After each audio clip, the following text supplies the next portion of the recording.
Sa gitna ng papatrolya ng Philippine Coast Guard sa Himpapawid malapit sa Bao de Masinloc, umaligid ang fighter jet ng China. Ilang beses pa silang ni-radio challenge ang Chinese vessels. May unang balita si Chino Gaston.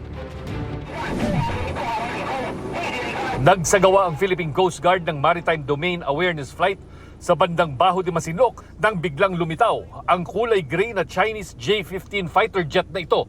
Unang tumabi ang fighter jet sa PCG aircraft sa layong 500 feet na para bang inoobserbahan ito.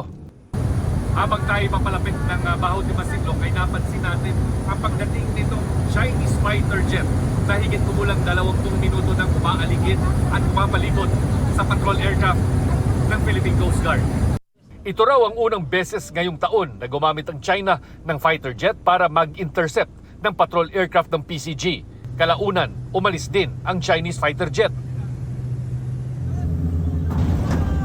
Hindi raw masabi ng PCG kung may kinalaman ang bagong taktika ng China sa nangyaring salpukan ng mga barko ng Chinese Navy at Coast Guard habang tinataboy ang BRP Suluan sa Bao de Masinloc noong Lunes.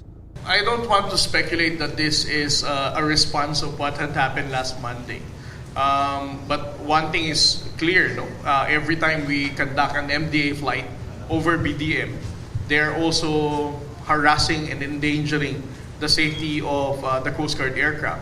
Ilang beses nakaranas ng radio challenge mula sa Chinese vessels ang PCG patrol aircraft na ang misyon ay magpatrolya sa BDM at hanapin ang nasirang CCG 3104. Hindi na namadaan sa lugar ang nasirang barko maging ang nakabangga nitong PL-8 Navy Warship 164.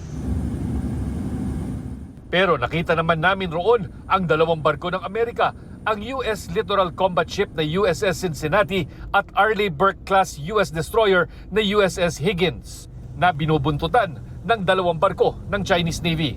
Maging ang mga Amerikano nire-radio challenge ng mga Chino. Sa isang pahayag, sabi ng Southern Theater Command ng China, tinaboy daw nila ang mga barko ng Amerika na wala raw paalam na pumasok sa lugar. Sa ginawang ito ng Amerika, nalabag daw ang kanilang soberanya at seguridad at pinahina raw ang kapayapaan sa South China Sea. Tugon ng United States 7th Fleet, hindi totoo na itinaboy ang kanilang barko ng China. Naroon daw ang kanilang mga barko sa isang Freedom of Navigation operation alinsunod sa international law. Dinidepensahan daw ng Estados Unidos ang kanilang karapatan na lumipad, maglayag at mag-operate sa anumang pinahihintulutan ng batas, bagay na hindi umano mapipigilan anumang sabihin ng China. Kalaunan, nilisan rin umano ng USS Higgins ang bahagi ng South China Sea na labis umanong inaangkin. Dagdag pa ng US 7th Fleet, araw-araw ang kanilang operasyon sa South China Sea at may koordinasyon sa mga kaalyado na may katulad na panindigan na isang malaya at bukas na Indo-Pacific region. Sabi naman ng Philippine Coast Guard, The Philippine government is supportive of the freedom of navigation. We need to make sure that all of our deployments, whether you are People's Republic of China or members of the like-minded states, your behavior and operation in the South China Sea or any other parts of the world should always be guided. ito ang unang balita, Chino Gaston, para sa GMA Integrated News.